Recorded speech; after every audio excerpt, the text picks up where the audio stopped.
Senhoras e senhores, doutores e doutoras, mandaram para o Jurídico. E aqui estamos novamente. Esse é o Manda pro Jurídico Podcast, o seu podcast que desjuridica o juridiquês e também o único podcast jurídico que você consegue ouvir até o fim. Eu sou Rodrigo Ávila. Como de costume aqui, estou muitíssimo bem acompanhado de Pedro de Regina. Como é que você tá, meu irmão? Na proteção divina, né, meu amigo? Porque hoje, do nada, a galera remarcou uma sessão que ia ser híbrida para presencial. Naquelas 48 horas anteriores ao julgamento, tive que mudar minha agenda inteira para ir pro centro da cidade para fazer a sustentação oral. Graças ao ter ido, aliás, o cliente já fica aqui o pedido do cascalhinho extra, porque a relatora tinha votado contrário ao cliente e eu fiz o revisor pedir vista. Agora, até o dia 27, eu tenho que convencer a galera de sair da zona de conforto e mudar o voto.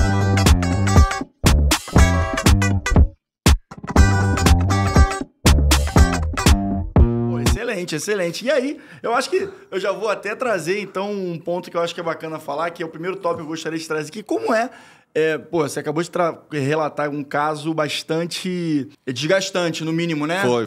Por estar tudo em cima da hora. Como é que ele lidar com essa pressão mental psicológica, de ter que lidar não só com essas coisas que a gente está sujeito ao judiciário, como também atender da melhor forma possível o cliente, né? Porque muitas vezes a gente fica nesse eterno dilema na rotina da advocacia, certo? Cara, não tem solução. Advocacia, tu é pago pra resolver problemas. Se fosse fácil, o cara resolvia sozinho. Então, tu tem que se virar nos 30, não adianta. Tu tem que resolver. Experiência conta muito. Então, assim, exato. Eu poderia muito bem ter inventado 1000 desculpas pra nessa sustentação oral. Inclusive, hoje é aniversário da Vandinha.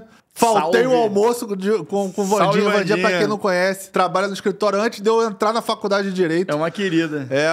Mais membro do escritório do que eu. E era de aniversário, ela tinha marcado de almoçar com ela, mas tive que cancelar, dada essa correria. Então, cara, assim, dia a dia. A vida do advogado, ela é confusa, ela é de resolver problema, ela é desgastante. Não é à toa que ter advogado pra caramba careca, barrigudo, cheio de problema de saúde. Porque não tem como. Tu resolve problema, é confusão o dia inteiro. Os caras com menos de 30 anos, todo mundo grisalho. Já tá todo mundo ruim da cabeça, dodói já. Então, assim, você tem que resolver o problema teu e do cliente, não adianta. Então, chegou o problema, não adianta, tem que resolver. Se o cara se fosse fácil, ele teria resolvido sozinho, não tinha te contratado. Então, cara, não adianta você dar desculpa. Eu acho que, assim, é uma coisa de experiência, por exemplo, ter ido na sustentação oral. Eu sabia que não era uma sustentação oral nessa especificamente, que eu tinha que abordar muito a questão técnica. Era uma abordagem que eu sabia que eu tinha que fazer mais sob o ponto de vista de tentar sensibilizar os desembargadores a entender aquele caso do meu cliente. Criar o rapport, como a gente falou na semana passada. Exatamente, criar o rapport. Foi exatamente o que eu fiz, então. Então, na verdade, o desembargador estava meio assim, foi uma pauta longa, teve uns advogados lá que fizeram uma sustentação lendo, sustentação oral, que fica chato, fica cansativo, que é uma coisa que outra vez aqui já não recomendo para quem for fazer sustentação. Não leia, memorize, saiba o que você vai falar, se aprofunde sobre o seu caso, entenda quais são os pontos que precisam ser ali discutidos e debatidos para você fazer o livre conhecimento do magistrado ali que estiver julgando o seu caso. Então, não tenta explicar para o juiz, principalmente ali do desembargador, né, já que é uma sustentação oral, como é que o direito quais são os artigos. Cara, isso aí ele sabe. Assim, ele sabe, o assessor que fez o voto dele provavelmente também sabe. Então, assim, você não precisa explicar o óbvio pra ele. Você tem que explicar quais são os pontos que fazem ele entender que a sua defesa, a sua tese é a que deve ser a vencedora naquele caso. Então, foram esses pontos que a gente levantou lá. Eu nem ia sustentar, porque quando eu cheguei lá pra sustentar, por conta desses advogados que deram uma enrolada, o cara falou, doutor, tem certeza que vai desenrolar, que a gente tá com a pauta extensa e tal. Falei, você precisa de 5 minutos. Obviamente, não foram 5 minutos, mas é o que a gente fala ali no Somebody Love clássico. Falei, precisa até de menos de 5 minutos. Eu falei uns 15, mas assim... o famoso samba-lelê jurídico.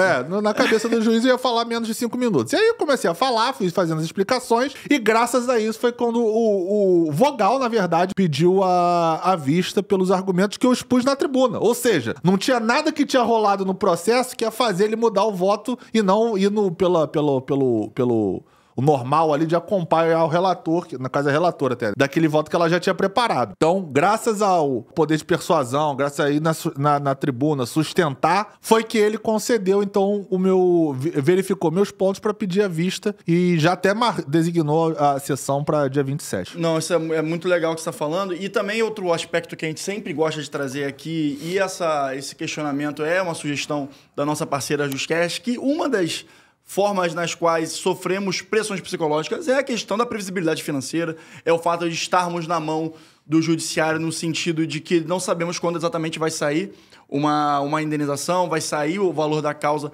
pró seu cliente, naturalmente, seus honorários advocatícios. E a JustCash acaba sendo, indiretamente, promovendo uma satisfação nesse sentido e de forma que a sua saúde mental esteja um pouco mais concentrada em outros aspectos, além da previsibilidade financeira do seu escritório, da sua gestão, através da antecipação dos honorários advocatícios. Inclusive, complementando esse assunto, esse caso dura 8 anos, para você ter uma ideia, um dos casos mais longos do escritório. E aí, quando teve toda essa discussão que os desembargadores ficaram debatendo perante o que eu sustentei na tribuna, esse desembargador que pediu vista, ele falou o seguinte, pô, se a gente acolher o seu voto, excelência relatora, do desembargador e relatora, vai demorar ainda mais 5 anos isso aqui para ser desenrolado, porque ela estava querendo a nulidade da perícia. Caramba, olha quanto tempo ia aí ele falou, cara, pelo menos mais 5 anos. Aí a relatora falou, então, excelência, pede vista. E aí, de repente, você traz uma solução que a gente consegue revisar aqui. E aí é o que eu vou tentar agora fazer entre amanhã. Hoje não vai dar tempo, mas entre amanhã e o dia 27, distribuir memoriais, despachar com os desembargadores para tentar fazer eles convencerem aquele trabalho do advogado, a que ele seja o voto condutor e refaça o famoso trabalho de formiguinha do advogado tem que ser feito. Mas e o bacana é que, enfim, a JustCash consegue promover que você consiga fazer esse trabalho sem essa pressão da questão financeira do seu escritório. Não, inclusive nesse caso, por exemplo, são 8 mais 5, eventualmente, se fosse o caso, né? Se fosse acolhida a tese da relatora. Cara, assim, imagina um advogado que depende, por exemplo, desse caso, que estava apontando com esse dinheiro. Então, assim, ter alguém que possa entrar nessa jogada aí para poder te adiantar, vale muito a pena. Entrem lá em contato com a JustCash, acessem os perfis deles e toca pau. E fala que foi a gente que recomendou, hein? Vocês não estão falando que a gente tá sabendo, a gente tá descobrindo depois só. Exatamente, pessoal. Então, em algum lugar da tela vai ter o QR Code e o link para você conhecer a JustCash e ser muito bem atendido por eles. Uma das principais feedbacks que eles têm é o atendimento humanizado.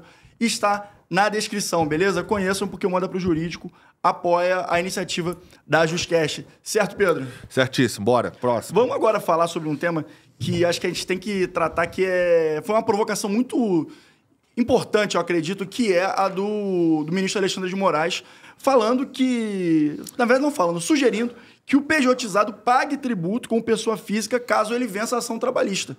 Isso eu achei bastante interessante porque traz um aspecto, uma camada de reflexão sobre essa questão da PJização e das ações trabalhistas de reconhecimento de vínculo trabalhista que eu não tinha visto antes. Eu achei muito legal essa reflexão dele e essa provocação, né, para todos nós juristas pensarmos.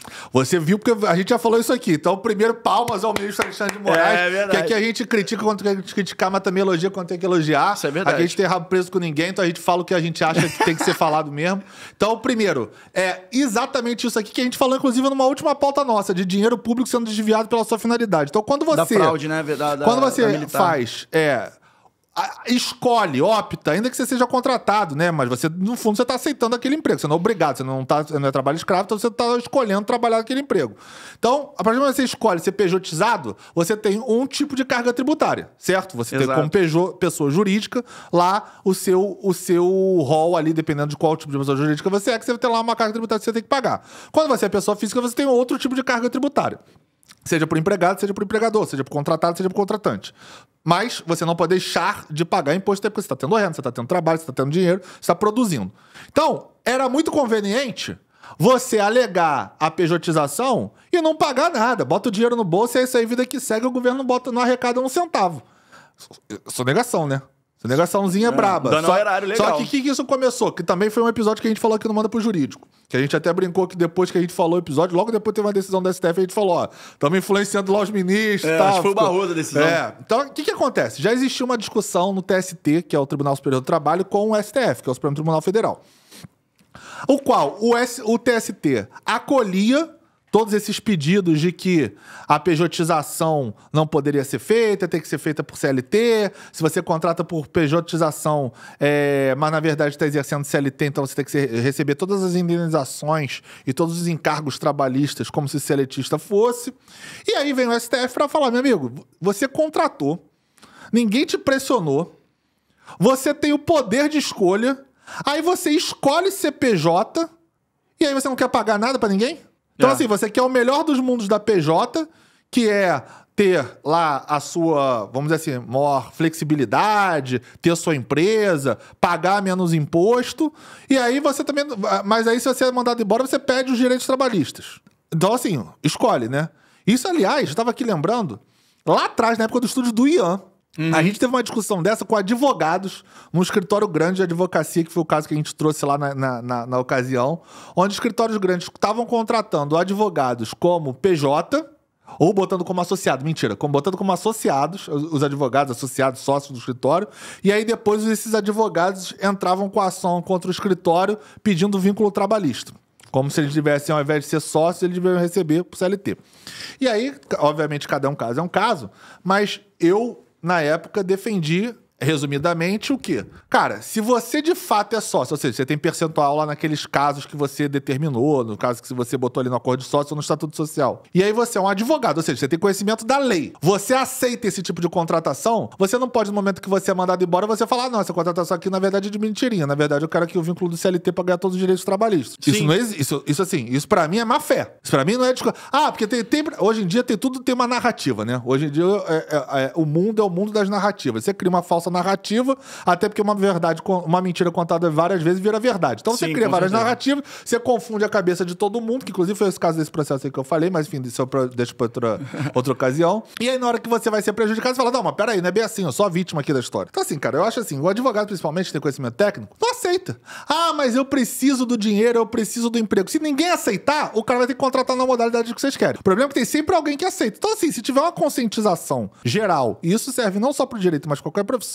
de que eu vou ser contratado via PJ, mas eu entendo quais são os benefícios e quais são os direitos, os ônus da contratação via PJ, e assim mesmo eu escolho, beleza, irmão, você tá ciente. Agora, você não pode saber disso, porque todo mundo sabe, no fundo, quais são os direitos ali, ainda que a grosso modo, todo mundo sabe quais são os direitos trabalhistas que você tem e o que você deixa de ter quando você é PJ. Aí você aceita, trabalha lá, sei lá quanto tempo, às vezes anos, e aí no final você fala, não, peraí, pô, você é malandro, pô, Justiça do Trabalho vai dar o dinheiro pro empregador, então vou contratar um advogado, que é um amigo meu, que sabe que na Justiça do Trabalho vai conseguir. E as coisas acontecem rápido, ele judicializa e consegue as coisas. Pedro, entendeu? eu acho que assim, cara, só finalizando, eu bato palma pro STF que teve essa visão de mercado, essa visão prática, no qual ele enxergou que as pessoas estavam se beneficiando do Instituto, apesar de terem contratado outro. Então, já que você está se beneficiando, paga aquilo que você tem que pagar pro governo. Eu acho que é por aí. Eu acho que nada mais necessário do que você arcar com as consequências de você da tomada de decisão de entrar na justiça. Então, uma vez apertando o gatilho de entrar na justiça para buscar esse vínculo trabalhista via CLT, meu amigo, eu acho que você vai ter que arcar com as consequências dessa decisão, porque cada modelo de contratação tem consequências diferentes. Ônus e bônus. Ônus e bônus, normal. Mas o meu grande ponto e a reflexão que eu gostaria de fazer é a seguinte: como vai se vir, uma vez isso caminhando, como a gente vai fazer essa estruturação de TRT com receita? Como a gente pensaria para fazer isso acontecer? Então, o que acontece muito na prática? Eu não faço muito direito de trabalho, mas eu já participei de alguns casos de empresa que a gente teve que dar uma ajuda lá, enfim, discutir com o advogado trabalhista, e você acaba participando para ver como é que funciona. Na prática, o que acontece? Às vezes é negociada uma verba. Então, por exemplo, a gente teve agora um caso de uma empresa que a gente teve que socorrer ali de última hora um cliente nosso. E o que aconteceu? O funcionário estava pedindo verbas, por exemplo, com o INSS e tal, que ele alegava que não recebia a parte do INSS porque já era aposentado. Mas o que era na prática? Ele tinha acordado com o empregador dele que ele receberia por fora aquele dinheiro porque ele não ia ser beneficiado de ser recolhido e descontado dele o INSS. É pegar inteiro. Então ele pegava inteiro pra ele. O empregador pagava. Tá errado, empregador? Tá errado. Mas assim, foi uma coisa que eles negociaram ali de boa fé, né? Mas aí ele entra na Justiça do Trabalho pedindo essa parte do INSS. Quer ganhar 2 vezes. E aí o que a gente sugeriu então pro advogado trabalhista fazer? Beleza. A gente paga, porque realmente ele deveria ter pago. Então, já que fez é uma negociação. Pra mim, assim, combinado não sai caro. Mas, enfim, é justiça, é lei, ok? A gente entende. Então, a gente falou, beleza, só que é o seguinte, você não vai pagar integral. Você também tem que descontar a parte que ele deixou de contribuir por esse tempo. Aí, o que ele fez? O advogado da outra parte chegou, puxou de lado e quis fazer um acordo pra não entrar nesse aspecto. Agora, eu já vi casos na Justiça do Trabalho onde o juiz manda oficiar. Onde o juiz manda oficiar o INSS, manda oficiar a Receita. É raro, mas às vezes acontece. Não muito. Não é o meme. Mas acontece de oficiar. E eu acho que a partir do momento que o STF traz luz a isso, né? Tiver uma decisão final nesse sentido, porque, se eu não me engano, foi uma decisão monocrática, né? Não foi jogada plenário, no plenário isso. Não, exato. Vamos dizer que isso vai a plenário e o STF bate o martelo no sentido de acompanhar o voto do ministro relator Alexandre de Moraes, a Justiça do Trabalho vai ter que cumprir. Vai ter que cumprir. E aí, eu acho que é um excelente marco na justiça brasileira, principalmente nas leis trabalhistas, que as pessoas vão ter que começar a prestar mais atenção na modalidade de contratação que elas estiverem escolhendo sendo contratadas. Eu acho que é o grande... Eu acho que é uma reflexão necessária para a gente poder desenvolver e começar a sair do campo do debate e chegar no ponto de vista prático mesmo, de como a gente vai trabalhar essa questão das relações trabalhistas que estão tendo que ser cada vez mais inovadas, digamos assim, né? Porque, enfim... Eu tenho certeza que boa parte da nossa audiência aqui não tem vínculo CLT, né? É Sim. autônomo, ou trabalha de forma pejotizada, ou, enfim, é bastante comum isso hoje em dia. A gente não tá falando, a gente não trabalha mais no campo das ideias. Eu acho que o Mandar pro Jurídico tem esse valor de trazer sempre um ponto de vista prático. A prática é essa. Sim. Então, trazer essa noção de que, cara, se eu apertar esse gatilho vai acontecer isso, se eu não apertar esse gatilho não vai acontecer isso, eu acho que faz sentido. Eu acho que transforma a relação trabalhista numa coisa mais honesta, seja ela pejotizada ou não. Concordo. E eu, inclusive, é o seguinte, assim, para quem tem condição, naturalmente, antes de você fechar uma contratação, recomendação, contrata um advogado especializado para te instruir. Cara, se eu contratar pro PJ, quais são meus... O cara pode fazer uma planilha para você. A gente tem, por exemplo, lá no escritório essa planilha. Dos prós e contras de você ser PJ e você ser CPF. Numa contratação. Os direitos trabalhistas e CLT e os direitos que você vai ter e as deduções fiscais que você tem pagando via PJ. Então, assim, contrata o advogado. Porra, Pedro, não posso contratar o advogado, não tenho dinheiro. O que eu posso fazer? Cara, joga no Google. Essas informações, a grosso modo, você consegue encontrar no Google, por exemplo, qual é a diferença de uma contratação via PJ e via PF. Se eu não me engano, até o Sebrae tem uma planilha desse sentido. Não uma planilha, mas assim, ele tem uma explicação, assim, meio que rápida sobre um resumo sobre essas diferenças. Então, assim, cara, se informe com pessoas que você conheça e que você confia, naturalmente, que tem alguma base de fundamentação. Se você não puder contratar advogado, e aí você vê se faz sentido para você ser PJ ou pessoa física. Não, e assim, ou CLT, o que acontece é que muitas vezes as pessoas não têm essa opção. Não tem essa barganha negocial com o contratante ou com o empregador. Eu entendo o ponto e o cara vai ser contratado vai entrar no trabalho da maneira, num formato que... Se submeter à modalidade de contratação. Exato, eu entendo que isso exista. Mas assim, a partir do momento que você se submete, você não é obrigado. Você está se submetendo, ainda que você precise pagar as contas da sua casa e botar o leite das crianças em casa. Não tem problema, isso acontece. A gente não pode fechar o olho para esse tipo de... pessoas, são várias, obviamente, sei lá, centenas, milhares de pessoas nesse sentido. Mas você tem que ser ciente, você tem que ser honesto de saber quais são os benefícios e os ônus dessa modalidade de contratação. O que eu acho desonesto e de extrema má-fé é quando o cara se submete ou aceita, tanto faz, trabalha naquele período e aí na hora de fazer ele vai falar, vou ganhar um dinheirinho aqui por fora, porque na justiça do trabalho o cara vai me dar. Isso eu acho desonesto. Isso aqui, assim, a realidade isso acontece com bastante frequência, né? Sim, acontece. E o ponto é esse, eu acho que em que pese isso tudo, a falta da consequência sobre a indenização, a tributação, dentro da pessoa física, acaba potencializando o aumento das ações de reclamação trabalhista por vínculo trabalhista. Porque assim, na justiça do trabalho você sabe que você vai levar. Então o cara entra, porque vai ter sempre o advogado, entra aí que você ganha essa ação mole. Então assim, eu acho que essa decisão do STF é importante, principalmente se ela for confirmada no plenário, porque ela vai mudar essa mentalidade, que é uma mentalidade que eu acho nociva. Também acho. É uma mentalidade que eu acho nociva. Então, ainda que você possa, num segundo momento, vir um legislador e alterar a lei para, de repente, conferir alguns benefícios a mais ou a menos e regulamentar essa questão, não tem problema nenhum. Que venha a lei e regulamente como ele acha que tem que ser. Com as adaptações feitas pela STF, enfim, não tem problema nenhum. Agora, da forma que eu acho que as pessoas têm que ter a conscientização de quais são seus direitos, quais são seus deveres e você tem que cumprir eles. E a partir do momento que você aceita uma modalidade A de pejotização ou B de CLT, você tem que saber ali onde você está transitando. E que essa tributação não afeta os honorários advocatícios também, por favor. E assim, outra coisa. Cara, aí você quer, por exemplo, ser PJ, mas não quer pagar o imposto. Aí você quer ser CLT, mas não quer ser descontado da parte que tem que ser descontado. Porra, assim eu também quero, né? Também quero ganhar o dinheiro do Elon Musk que ele ganha sem trabalhar porra nenhuma, ficar aqui conversando com vocês que eu me divirto. Mas também não é assim que a vida toca. Não é assim que a vida toca. Por isso que eu acho que é importante trazer essa camada que o Alexandre de Moraes trouxe. E que esse debate agora vá para frente e a gente vai acompanhar, porque eu acho que isso é muito relevante para os próximos capítulos aí da... E tomara que se confirme no plenário. Se não me engano, é um processo de relatoria do Flávio Dino.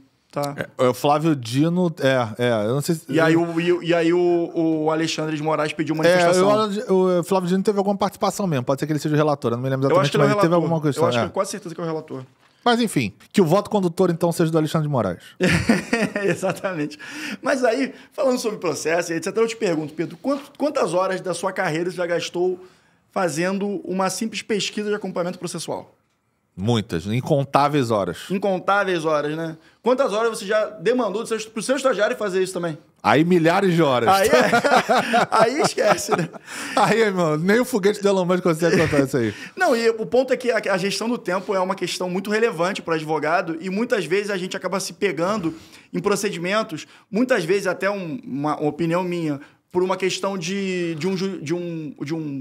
um judiciário se desenvolver mais devagar do que propriamente o mercado, a gente acaba ficando muito refém dessas questões e a nossa gestão do tempo, o nosso dia a dia, as nossas 24 horas no dia ficam comprometidas em função disso. Pensando nisso, a gente também tem que lidar com prazo, atender clientes, estudar casos, redigir documentos, infinidade de coisas, todo mundo sabe, atender clientes também, por que não?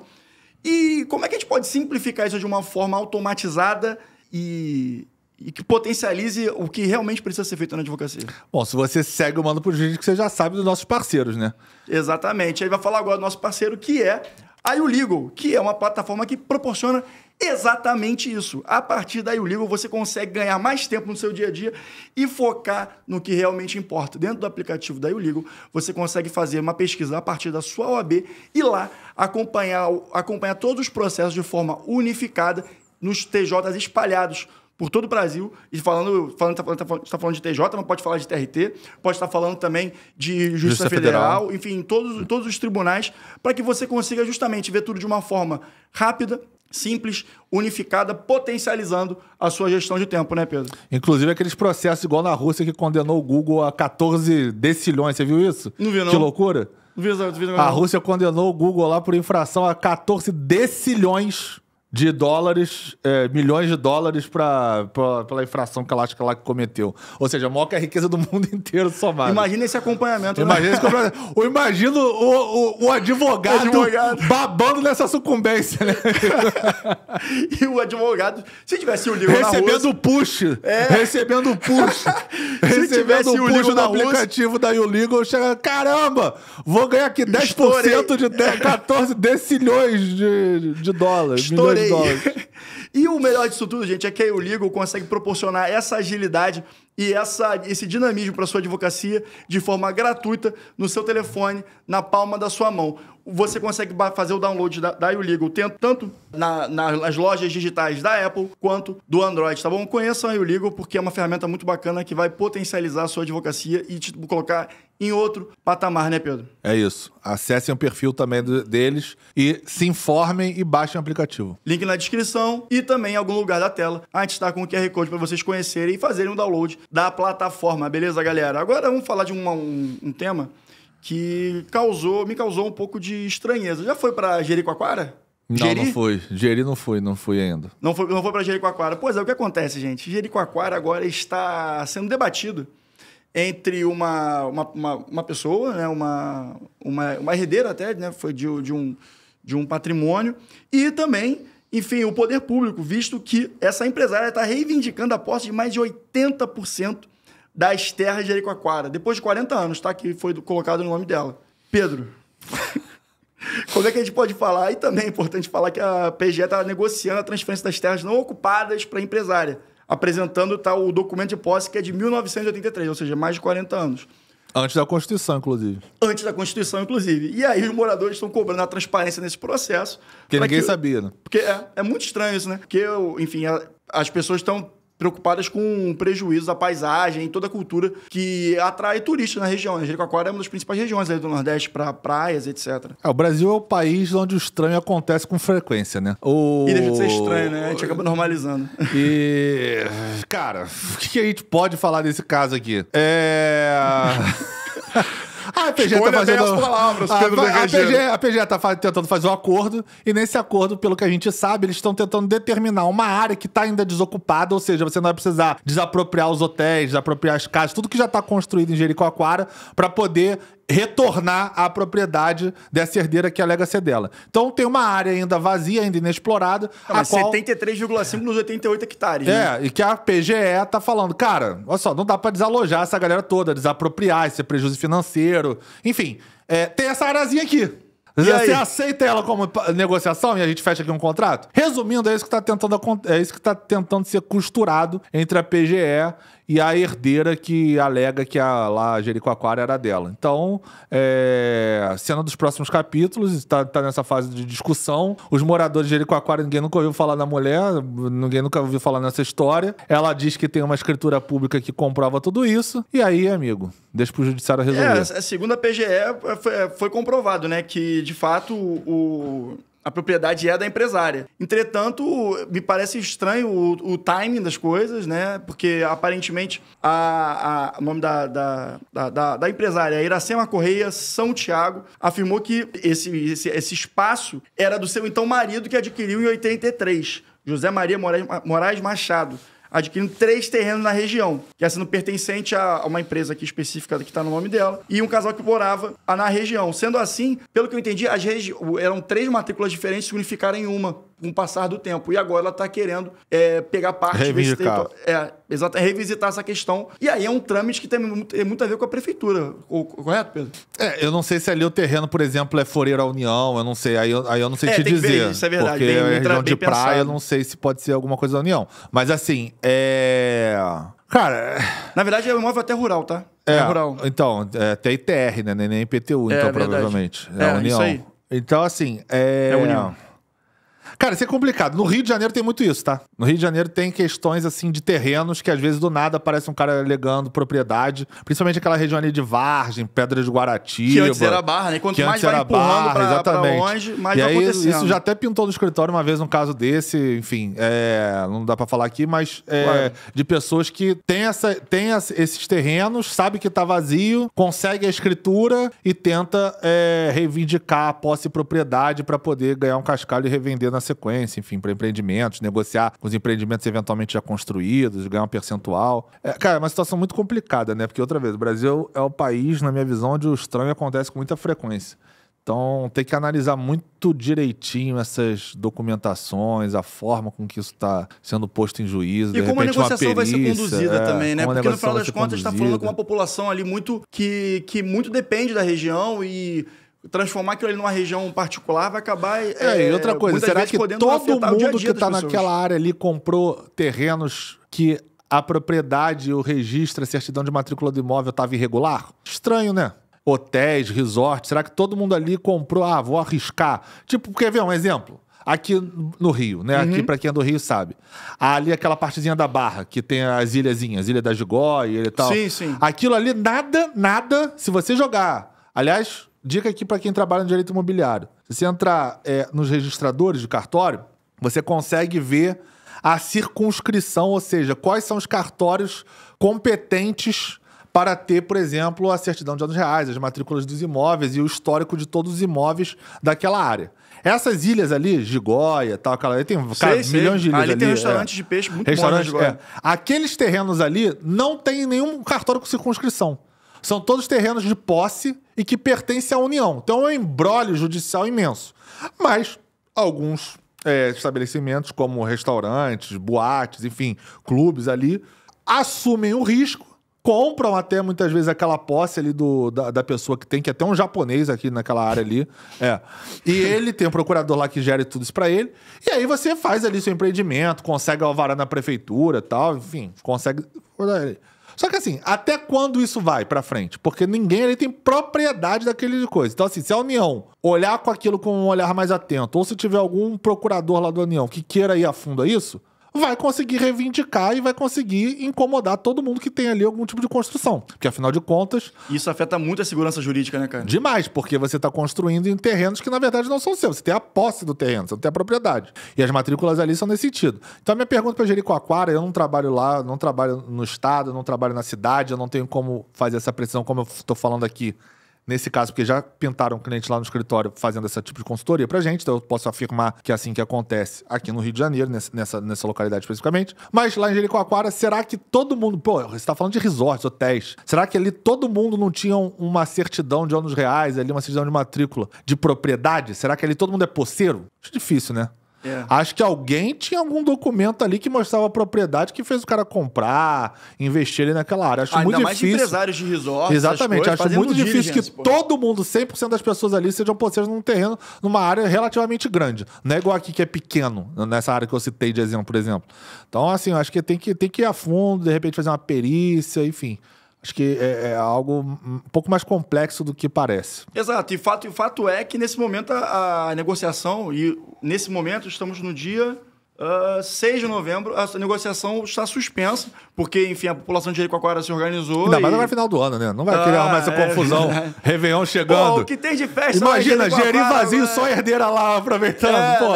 Não vai ficar bonito, né? O que tem de festa de Jericoacoara rolando agora, que deve estar preocupadíssima com essa situação, é brincadeira, pô. Ainda mais, não só os organizadores dos eventos, também é pessoal que já comprou passagem, né? Ela vai resolver. Isso aí vai chegar aquele acordozinho que todo mundo vai ficar rindo e tá tudo certo. Eu acho que vai ser mais ou menos por aí, mas o ponto é que nesse momento estão ouvindo a população da região de Jericoacoara para que essa população não seja afetada em função de alguma decisão negociada, algum acordo juntamente com essa empresária. E eu acho que, enfim, é necessário e é importante que não sejam tomadas decisões assim, sem observar todos os aspectos, né? Porque isso vai afetar diretamente não só o potencial turístico da região, como também afeta a população que ali vive. Acho assim, eu não posso falar da procuradoria de lá, porque eu não conheço ninguém que trabalhe lá, mas acredito que são pessoas sérias, como, por exemplo, aqui na Procuradoria do Estado do Rio de Janeiro, são pessoas super competentes. A gente já entrevistou o Bruno Dubê, eu conheço diversos procuradores do Estado, são todos muito competentes e muito sérios. Então, assim, o que eu posso dizer nesse caso? Espero que os envolvidos profissionais, o PGE, o procurador, os advogados das partes, as partes também, estejam fazendo com a maior lisura e com o maior fundamento possível para que não tenha ainda mais segurança jurídica. Então, documentos verídicos, com perícia comprovando aquela veracidade daquele documento, histórico de tudo aquilo, enfim, tudo que você possa ter a certeza de que, na verdade, vamos dizer, é sim propriedade dela, sei lá, o cartório deu um mole aqui, cometeu, enfim, todo mundo é lá é posseiro, enfim, regularize que tiver que regularizar, mas que também olhe pelo aspecto da cidade, o aspecto social, o aspecto cultural, o aspecto econômico da sociedade, da sociedade que vive dali. A alegada proprietária, ela fala que ela não tem nenhuma intenção em mexer na região que está sendo ocupada. Então ela quer pegar os termos de a parte restante. Exatamente. Mas aí também tem outra questão. E aí como é que seria o potencial... Assim, ela acaba fazendo uma reserva de mercado ali, né? Porque é uma região com muito potencial. Mas, de fato, também era a propriedade dela. Como é que funciona isso? Eu acho que isso tudo vai ser bem... Pagou imposto durante esse tempo todo? Pagou imposto. Tem o ITR... Ou tá vindo aqui agora de maluca pedir. Exato. Né? O ITR remanescente ali, como é que vai estar? Exatamente. Está com tudo regularizado. Ela cumpria a função social da propriedade? A um olhar superficial, me parece que não. Tem que ser analisado. Então, assim, por isso que eu acho estranho esse tipo de tentativa de negociação, principalmente envolvendo a PGE, quando, na verdade, se é um terreno, por exemplo, foreiro que paga ITR, quem deveria estar negociando isso deveria ser a AGU, né? A Procuradoria da República. Afinal de contas, é ele que deveria estar defendendo os interesses da União, se ali não é, por exemplo, de propriedade... da Prefeitura do Rio de Janeiro, competência da Prefeitura do Rio de Janeiro, da cidade de Jericoacoara ali. Então, assim, cara, eu acho que tem muito aspecto para analisar. Eu não peguei para ver isso, obviamente, o processo. A gente sabe de notícia que é vinculada na mídia. Então, acho que tem muito aspecto legal, jurídico aí para ser analisado, para não se criar um problema maior do que já está agora sendo discutido. Exatamente. E vamos acompanhando aqui as notícias, porque, enfim, tem muita gente acompanhando e é um tema interessante. É um tema interessante que, quem sabe, até possa afetar outros casos semelhantes aí na região. Vai que a moda pega, né, cara? Sim, exatamente. E assim, só fazer uma contextualização, a função social da propriedade é o seguinte: você não pode comprar um terreno, um lote, o que quer que seja, e simplesmente deixar ele lá. Você tem que exercer, outra vez, uma função social. O que é a função social? Você tem que construir, você tem que tornar ele produtivo e você tem que tornar ele não alguma coisa obsoleta parada lá. Pra evitar a especulação imobiliária. Né? Assim, mas a especulação imobiliária dentro de um curto prazo você pode até fazer, mas você não pode fazer durante... Porra, você tá falando de 80 antes da Constituição, 40 anos. Tô especulando há 40 anos. 41 Obviamente anos. que não é isso, né? Então, assim, se você não exerce a função social da propriedade, você pode ser desapropriado dela. E a desapropriação, como em vários casos acontece, Rio de Janeiro teve várias aqui recentemente, por exemplo, existem também requisitos. Existe lei, você tem que fazer cumprindo lei, cumprindo os requisitos, justamente porque aquela propriedade está obsoleta. Ou seja, você não está produzindo, você não está gerando riqueza, emprego, absolutamente nada. Você está lá e deixa lá simplesmente aquela propriedade. Então, para se cumprir a sua função social que é prevista em lei, que nesse caso, de repente, vale também uma análise mais criteriosa. Exatamente. Vamos aguardar os próximos passos dessa novela. Mas agora quebrando um pouco o clima aqui, porque eu achei essa notícia sensacional. Já usou o Tinder, Pedro? Já, inclusive, eu tive uma namorada que eu peguei pelo Tinder. É mesmo? Pois é. Mas aparentemente esse rapaz aqui não conseguiu muito sucesso no Tinder, não. Esse aí deve ser... Ou ele é horroroso ou ele é muito ruim de jogo. Porque, caraca, o Tinder era uma parada que tu baixava, meu irmão. Já vi umas 50 pessoas já dando match. Era loucura. Hoje em dia, diz que mudou um pouco o racional de uma coisa. Hoje em dia, mas hoje em dia tem outros, né? Hoje em dia nós somos homens sérios, Pedro. Inner Circle. Mas a gente sabe, a gente também não tá morto, né? A gente sabe como é que funciona. A gente conversa com o nosso amigo solteiro. A gente ouviu o passarinho falar em algum lugar aí. Mas, enfim, assim, porra, esse cara não ter conseguido ninguém... Eu acho que ele pagou 4 anos, né? Pagou 4 anos do pacote. 4 anos deu ninguém pra ele. Gold, Black, porra, Platinum. Meu irmão, esse aí é enrolado. O cara não conseguiu absolutamente.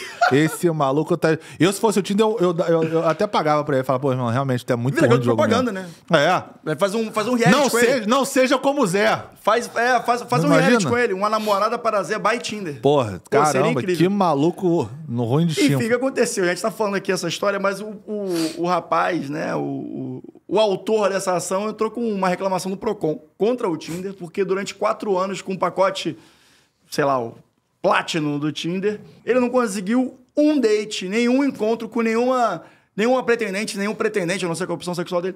Então, orientação. Arame liso total. O cara não deu certo, né, no negócio do Tinder.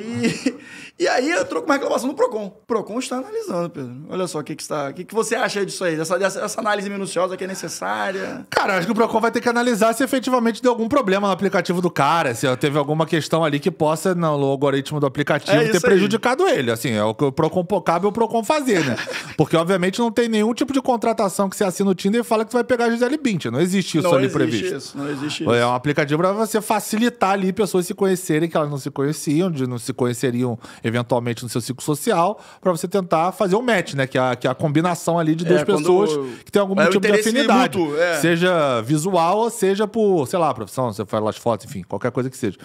Mas ele não conseguir ninguém em 4 anos, cara, é estranho, né? É estranho. É bem estranho. É bem estranho, né? Mas eu achei muito interessante que ele persistiu durante anos aí, pagando o pacote Black, Premium. Mas a gente tinha que saber se ele desenrolava e não ia pra frente.